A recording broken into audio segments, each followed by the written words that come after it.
Hello everyone, my name is Patrian Devrizal Adi Pratama. My NPM is 2241145.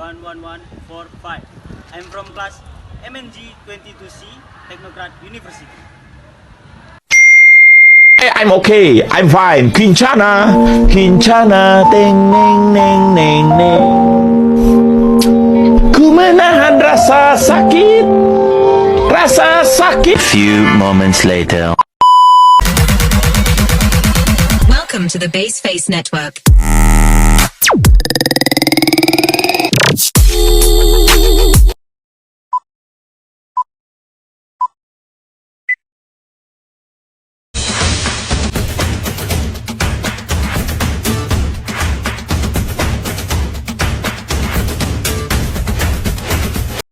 Baik, saya akan menyampaikan materi tentang bagaimana memahami struktur dan keadilan kompensasi. Sebelumnya, saya akan menjelaskan apa sih pengertian dari kompensasi.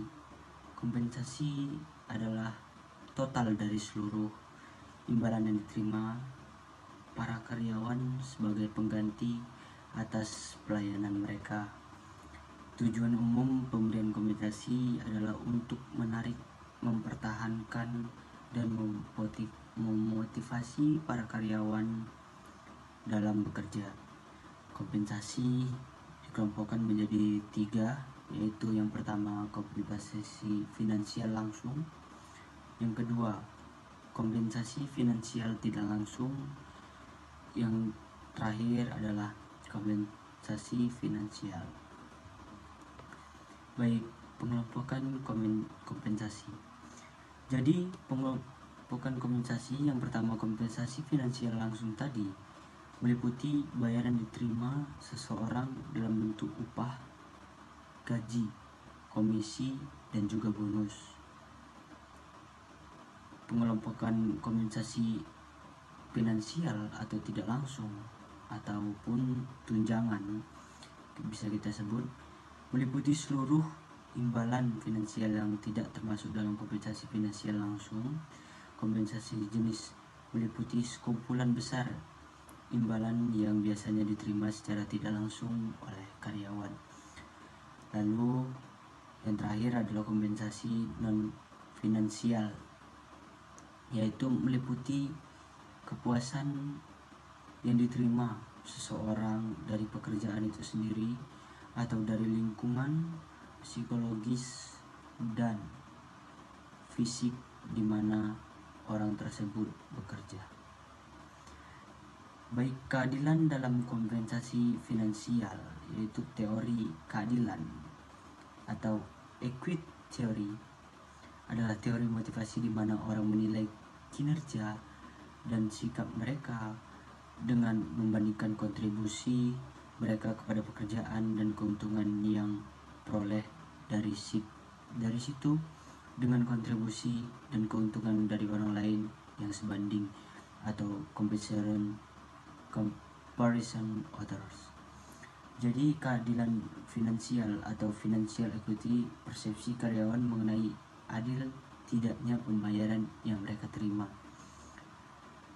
Keadilan eksternal atau external equity terwujud ketika para karyawan sebuah perusahaan menerima bayaran yang sebanding dengan para karyawan yang menjalankan jabatan serupa di perusahaan-perusahaan lainnya. Lalu survei kompensasi. Jadi survei kompensasi itu membantu organisasi-organisasi untuk menentukan sejauh mana terwujud keadilan eksternal. Jadi keadilan dalam kompensasi finansial yaitu keadilan internal atau finansial tidak langsung, yaitu keadilan internal terwujud ketika para karyawan menerima bayaran menurut nilai relatif dari jabatan mereka dalam organisasi yang sama. Evaluasi jabatan adalah hal utama untuk menentukan keadilan internal.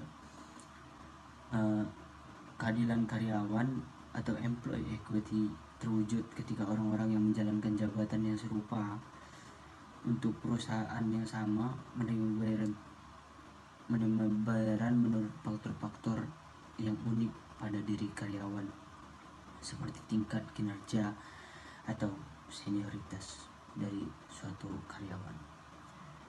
Jadi selanjutnya adalah survei dari kompensasi. Jadi survei kompensasi itu adalah suatu aktivitas untuk memperoleh data mengenai jumlah yang dibayar perusahaan-perusahaan lain untuk jabatan atau kelas jabatan tertentu dalam pasar tenaga kerja tertentu. Organisasi-organisasi itu juga menggunakan survei untuk dua alasan dasar, yaitu yang pertama, tujuan dari organisasi menggunakan survei itu adalah mengidentifikasi posisi relatifnya terhadap pesaing dalam pasar tenaga kerja.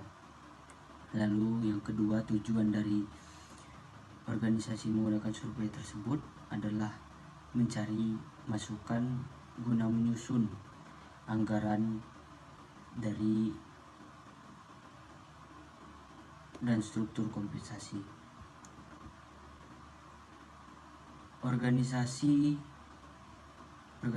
besar, tentunya setiap organisasi besar itu rutin melaksanakan survei kompensasi yang biasanya menunjukkan gaji rendah, tinggi, dan rata-rata untuk posisi tertentu. Terkadang harga pasar atau going rate dapat disajikan dalam bentuk rentang persentil ke-25 hingga ke-75 dari bayaran untuk berbagai jabatan, bukan dalam bentuk bukti bayaran yang tunggal yang spesifik. Rentang tersebut memberikan perkiraan mengenai jumlah yang kurang spesifik atau belum dapat ditentukan.